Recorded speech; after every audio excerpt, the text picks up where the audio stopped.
Hi guys, so I want to show you this video from Jimmy Dore. So just to let you know, I'm a fan of Jimmy Dore. And if you don't know who Jimmy Dore is, he's an American comedian, but he's also a progressive commentator on YouTube. And in this video, he's critiquing an interview or some words in an interview with Noam Chomsky about the election taking place in November and the politics of the Democratic Party. So let's hear what Jimmy has to say and what Noam has to say. So here's the big debate. Now, Chomsky back in 2016 said that you have to vote for Hillary Clinton because he does the lesser of two evil voting. And so... Actually, just to correct that, now I may be wrong here, but Chomsky didn't say you have to vote for Hillary Clinton. He said if you have a choice, the choice has to be Hillary Clinton. So it's a little bit more subtle than you have to vote for Hillary Clinton. He said, if you want to maintain the status quo, you have to vote for Hillary Clinton. If you vote for Donald Trump, you're going to get something different. That's pretty much what he said. He didn't say, he may have been in some interview saying you need to vote for Hillary Clinton, but I don't think he said that. I haven't heard him say that. I have heard him say, if you want to maintain the current system, if you don't want to destroy the environment and workers' rights and things like this, you need to vote for Hillary Clinton. It's not that he was telling people to vote for her. He was saying, if you don't, this is what you're going to get. So it's more of a threat, which actually has, borne fruit. But he wasn't explicitly telling people to vote for Hillary Clinton. Chomsky went on with Mehdi Hassan, who is, it's unbelievable how he's not any worse than any of the normal journalists, but he's just as bad. He's a horrible hack, and he has horrible takes. Like, you could fill up a book just with this guy's bad, hot takes. And, well, here he is. He's interviewing Chomsky, and he takes some time out to punch left and voter shame and try to bully some people. Watch this. It's time to get rid of the malignancy in the White House. What do you then make of this very boisterous, very online, never Biden movement that we're seeing from some on the left, from some former Bernie people, including his own former... So for people who don't know, this never Biden movement is principally made up of progressives and people on the left who are angry with how the primary has unfolded and also angry that Joe Biden is pretty much the nominee at the moment, and how it was in a way taken from Bernie Sanders. Bernie Sanders was leading at the last moment, just before Super Tuesday. The bigwigs within the party rallied around Joe Biden and convinced the other candidates to drop out in order to stop splitting the vote and allow Joe Biden to pretty much win on Super Tuesday. And a lot of these people are angry, and I understand why they're angry. And so they've labeled themselves never Bidens, so they'll never vote for Joe Biden. Now, just to take a tangent for a moment, I don't think there's a lot of real issue here regarding this never Biden movement, because they're angry now. They're saying, I'm never going to vote for Joe Biden. But if the election goes ahead as normal, which is not completely sure, constitutionally, yes, it's going to go ahead as normal, but we don't know. But if it goes ahead as normal, I'm pretty sure that most of these people will hold their nose and vote for Joe Biden, because that's the choice that they have. Now, I'm going to explain some of the problems with that later, but what Noam Chomsky has to say is interesting, and what Jimmy Dore has to say is interesting also. National press secretary, some left-wing social media stars. What do you make of the never Biden movement? Well, it also brings up some memories. the early 30s in Germany, the Communist Party, following the Stalinist line at the time, took the position that everybody but us is a social fascist. So there's no difference between the Social Democrats and the Nazis. So therefore, we're not going to join with the Social Democrats to stop the Nazi plague. But we know where that led. Okay, there are many other cases like that, and I think we're seeing a rerun of it. So let's take the position, never Biden. I'm not going to vote for Biden. There is such a thing. There's a thing called arithmetic. You can debate a lot of things, but not arithmetic. Failure to vote for Biden in this election in a swing state amounts to voting for Trump. Takes one vote away from the opposition, same as adding one vote to Trump. So if you decide, that's just so ridiculous. For instance, if Jill Stein wasn't on the ballot in 2016, I wouldn't have voted. So that's not a vote for the other person. You know, the biggest voting bloc in America are the people who don't vote. But that's not what he's saying. He's not saying you explicitly vote for the other party. What he's saying is that if you don't vote or you vote for a third party, you're in practice voting. By definition, you're taking a vote away from somebody who could defeat that enemy candidate, and you are helping that enemy candidate. Now, I'm not saying that's a good thing. I'm not saying that's the way it should be. I'm completely against that. The problem is the system. The problem is you have a system that forces you to vote for a candidate or vote against that candidate. That's the problem. You're not voting for a candidate, you're voting against another candidate. So what I mean is, you either vote for Donald Trump or you vote against Donald Trump. That's how the system works. You're not voting for Joe Biden. You think you're voting for Joe Biden, but in reality you're voting against Donald Trump.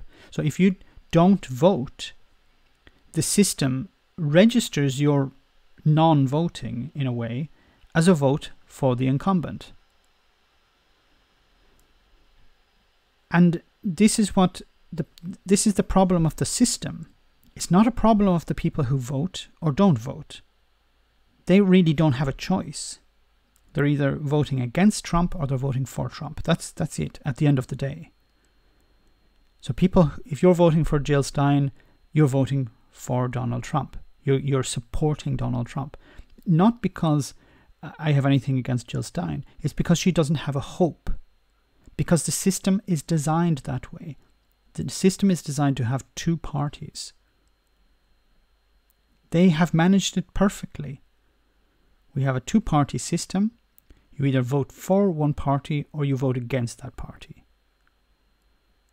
The one in power. That's how it is. You can complain all you like about it. You can say, well, I'm not going to participate. But you don't have any choice. It's actually better not to vote, although you're still, in a way, giving your vote to the incumbent by not voting. So you're stuck in a system that you can't change. And the things I have said about it is you need to destroy the system. If you want to change the system, you can't change the system by voting for it. The only way you change the system is by destroying it. Now, maybe people disagree with me on that, but I don't see how it can work any other way. Why? People thought they would vote for, by voting for Barack Obama, it would change the system. It didn't change the system. People on the right believed by voting for Donald Trump, he would change the system. He didn't change the system.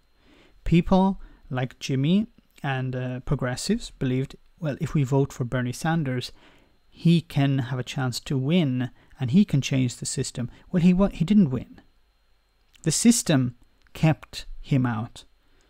Not that I believe that he would have been able to change the system, but the system resisted him. So if you can't change the system from the outside with someone like Bernie Sanders, and you can't change the system from inside with Barack Obama, then how do you change the system? That's the biggest voting bloc in America, the people who don't vote. So if I go out and I vote third party, that's not a vote for Trump or a vote for someone else. I don't know if you know how voting works, but your vote for the person, that's the person that gets your vote. No, Jimmy, unfortunately, it doesn't work like that. And it's a little bit insulting saying to Chomsky that he doesn't know. He knows. It's just the language he's using is quite particular, to say the least. He's speaking in a very hedged way, I should say. He doesn't want to lay out on the table his cards. He's saying, basically, you either vote for the incumbent or you vote against the incumbent. That's it. There isn't a choice. The incumbent is either a Republican or it's a Democrat. You vote either for Trump or you vote against Trump. Now, Biden is the candidate. So are you going to vote for Trump or are you going to vote against Trump? And once again, let me make it very clear. I'm not saying this because I think Joe Biden is a good person, or I think Trump is a bad person, or Trump is a good person, and vice versa. It's not about the personality. It's the system.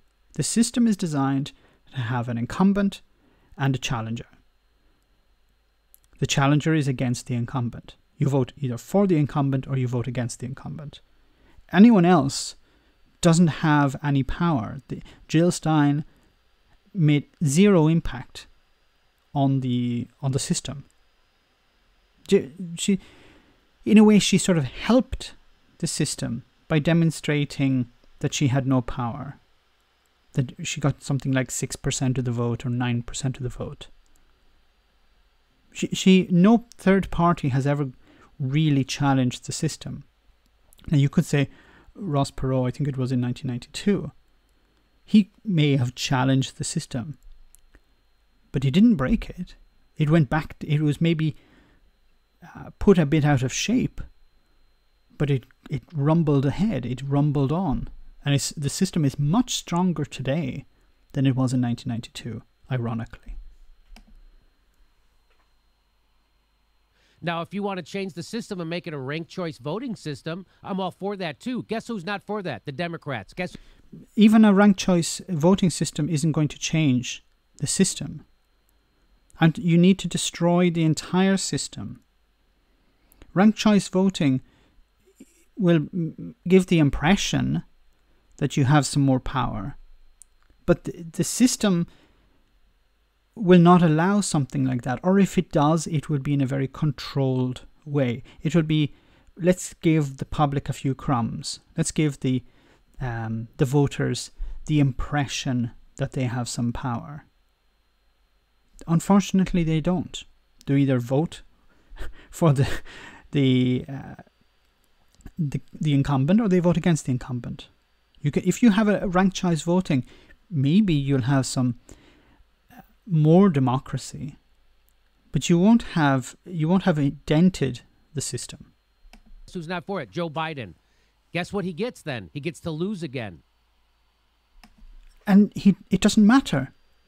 Joe Biden doesn't win. Do you think that really makes that much difference to Joe Biden? As I said before, it doesn't mean that Joe Biden is going to go to live under a bridge or something. Joe Biden's life will change not one iota if he loses.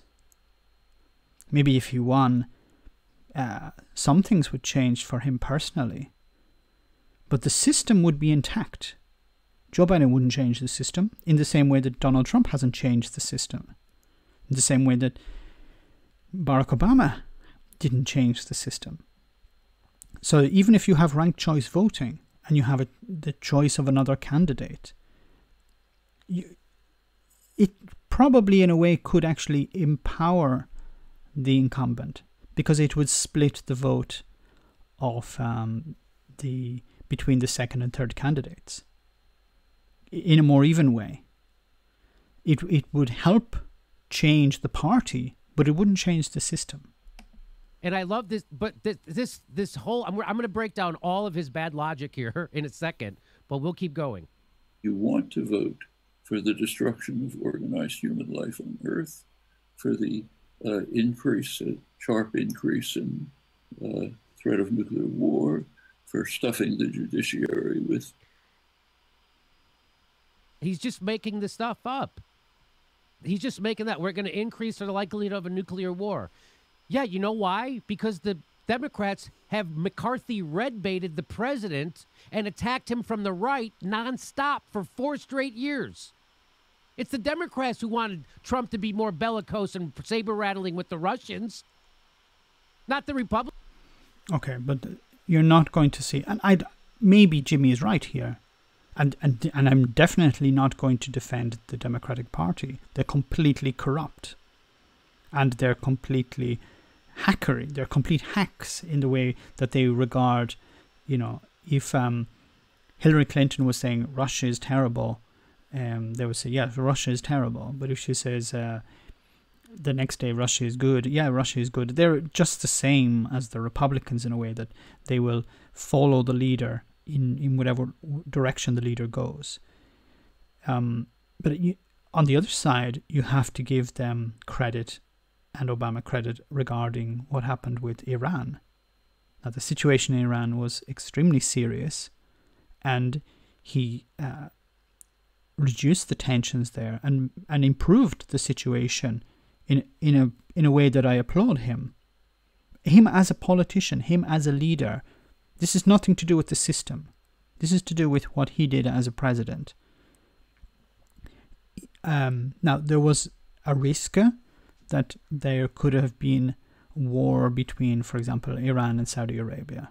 Now, I don't know if the risk was a real risk, but there was a risk, and that has been reduced. Now, Trump is attempting to ripped up the agreement and destroyed American credibility along with that.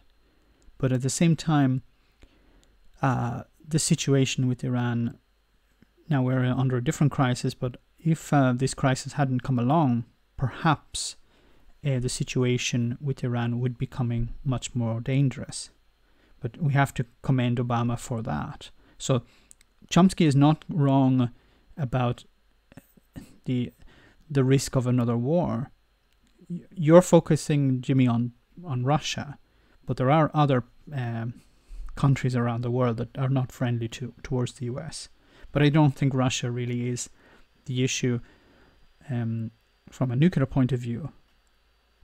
It's more an issue on a conventional warfare point of view, or at least the spheres of influence that Russia is attempting to increase in countries like the Balkans or in Eastern Europe.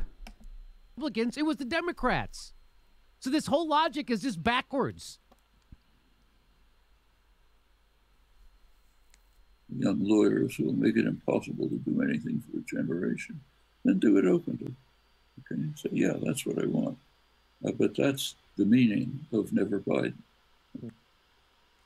So if we're concerned about the rise of Nazism, maybe we should talk about the fact that propping up the two-party duopoly for 40 straight years, doing his non-voting strategy, that's what this is. This is a non-strategy.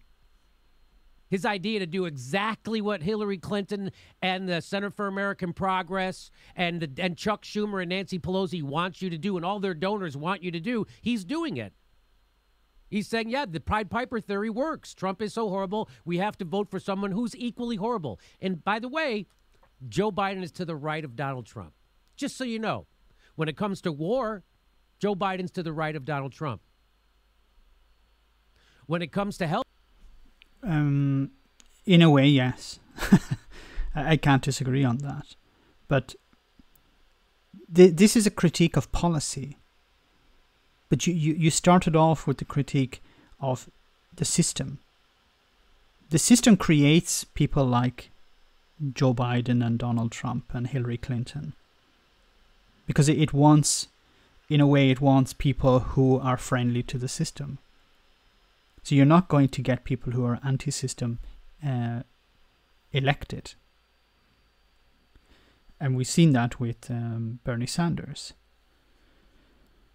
Healthcare, Joe Biden to the right of Donald Trump. So this idea that voting for Joe Biden is some difference. Let's keep doing this failed voting strategy. No, look, you're mixing up two different things here, Jimmy. I'm not defending Joe Biden, but you can't compare how the healthcare policy of Donald Trump and the healthcare policy of Obamacare. Obamacare was not a good system. It was nothing close to what we have in Europe, but it was a step forward. More people were covered. It's not Medicare for all, but if it's incremental change, then you have to applaud that, because because you're working within a system like the system that exists in US politics.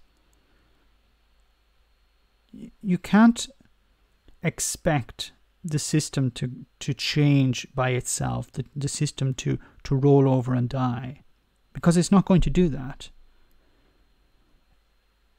But you're mixing, the problem in this video is that Jimmy is mixing the system and the policies, and the two things are somewhat mutually exclusive.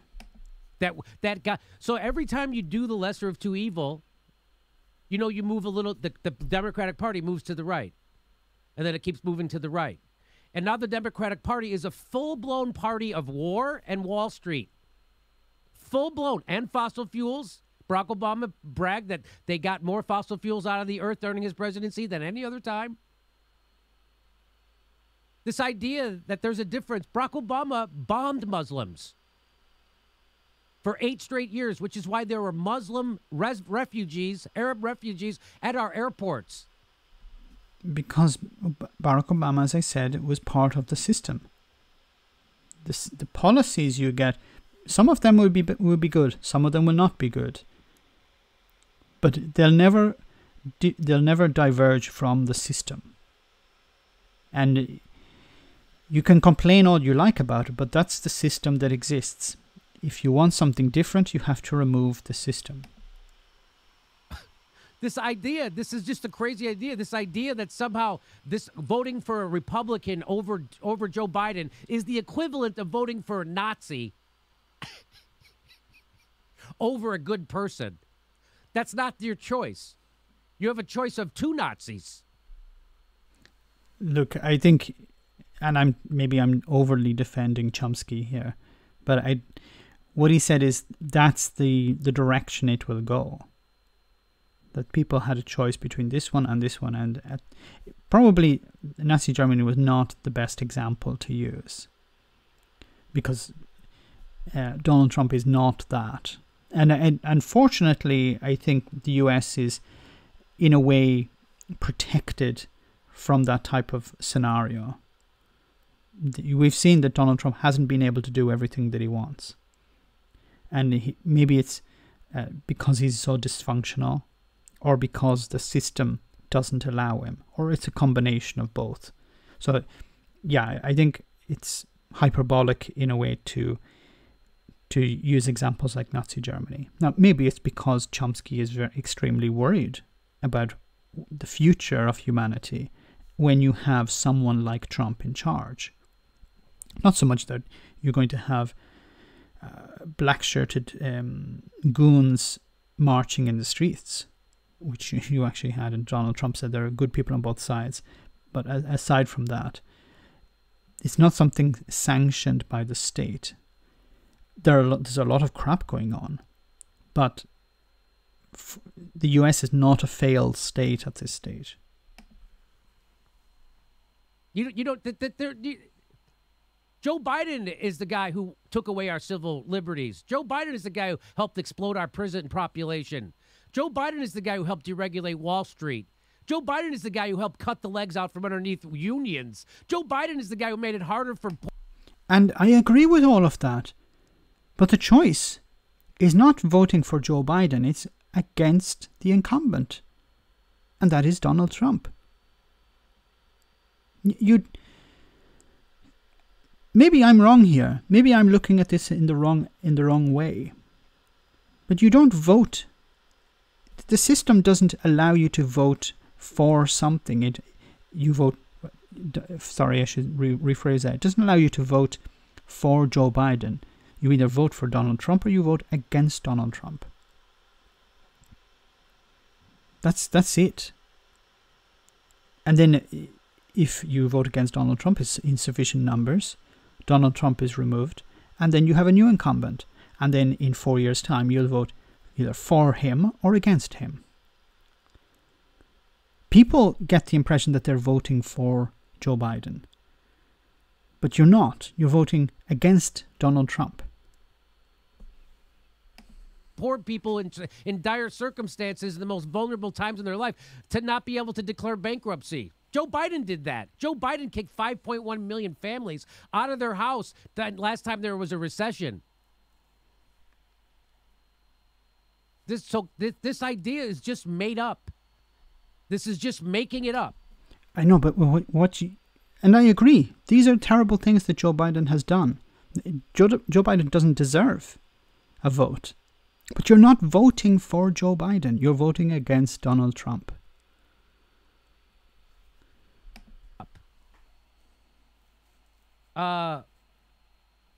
So what he's saying, if only we would have had an old segregationist with a rape allegation, dementia, and a 40-year history with enough skeletons in his closet to decorate for a Halloween party, then we could have stopped Hitler. That's all you needed back? See, the problem is that you're painting Joe Biden in this way, and you're correct. Joe Biden is a terrible candidate. He has mental problems. He has cultural problems. He has personal problems. He has a truckload of problems. But again, you're not understanding that you're not voting for that. You're voting against the policies that are in place at the moment, because you don't know what policies Joe Biden will implement. And Joe Biden's history, which is something you should judge him on, of course, but that's not going to be what you vote. I'm trying to explain this in a simple way because I don't know if I'm making sense when I say this. Whatever Joe Biden has done in the past, in a way, is irrelevant because you're not voting for Joe Biden. You're voting against Donald Trump. So whatever you're voting against is the current policy. Because we don't know what Joe Biden is going to do. Joe Biden could die the day after he enters office. Then what are you voting for? Joe Biden could, I hope he doesn't, of course. Joe Biden could change his mind. Joe Biden could go and do a complete 180. So I know we like the idea that we vote for someone who has a particular policy. That's what we're voting for. We're voting for Joe Biden because I like Joe Biden's policies. I don't know what his policies are on most things. But it's irrelevant because you're not voting for Joe Biden's policies. You're not voting for Joe Biden because, once again, you don't know what he's going to do. But you do know what Donald Trump has done and is doing at the moment. That's what you're voting for or you're voting against. I'm trying to make it as clear as possible, as simple as possible. And maybe I'm wrong. If I'm wrong, please correct me in the comments. But that's the way I see it.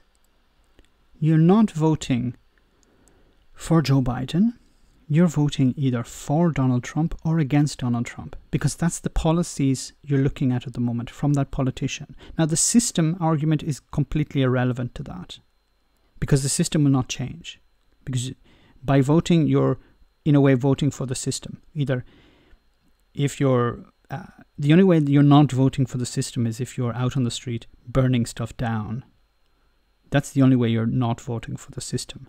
You're going into Congress and pulling people out by the hair of their head. You're constructing guillotines. That's the only way you're not voting for the system. By not voting, in a way, you're voting for the system. By not attacking the system, you're voting for the system. I know this is not very nice things to hear, but it's the reality. Back then, you needed a segregationist with a rape allegation, dementia, and a 40-year history with enough skeletons in his closet to decorate a Halloween party. Then you could have stopped Hitler. It's nuts. You want to see who Joe Biden is? Joe Biden, the U.S. this is from CNN.com during Joe Biden's term as vice president. The U.S. is running out of bombs to drop. The U.S. Air Force has fired off more than 20,000 missiles and bombs since the U.S. bombing campaign against ISIS began 15 months ago, and they ran out of bombs. That's Joe Biden. Joe Biden make the banks bigger. Joe Biden took us from 2 wars to 7. Joe Biden opened the Arctic to drilling whenever Shell Oil asked. And these are terrible things. Once again, these are reasons you shouldn't vote for Joe Biden. But as I'm trying to reinforce this point, the vote is not for Joe Biden. The vote is for Donald Trump or against Donald Trump. Joe Biden is inconsequential. Because he happens to be there. If it was another candidate, you could criticize them. But unfortunately, that's not how things work. Once again, as I said before, Joe Biden has a terrible record. He would probably do the same things again if he was president. He was vice president if he was president. He would support these things, probably. But you don't know. But it's irrelevant, because you are voting for the status quo, which is Donald Trump. Or you're voting against him. I'm going to end the video here. I'll leave a link in the description to the original video so you can watch it, because it is quite long, and I'm going to go on for probably 3 hours responding to every syllable out of Jimmy Dore's mouth. But he's conflating two different things here. He's conflating policy and the system. And in a way, they are two different things. They overlap sometimes, but they are two different things. The politician you have is because the system has allowed that, or the system has facilitated that politician to be in charge. So you either attempt to replace that politician through a general election. But at the end of the day, the system will be fine. The system will not change. Let me know in the comments, guys, what you think. I do recommend you watch both videos, the one with Noam Chomsky and also this one with Jimmy Dore. But also, I'd like to hear your comments. Thanks a lot.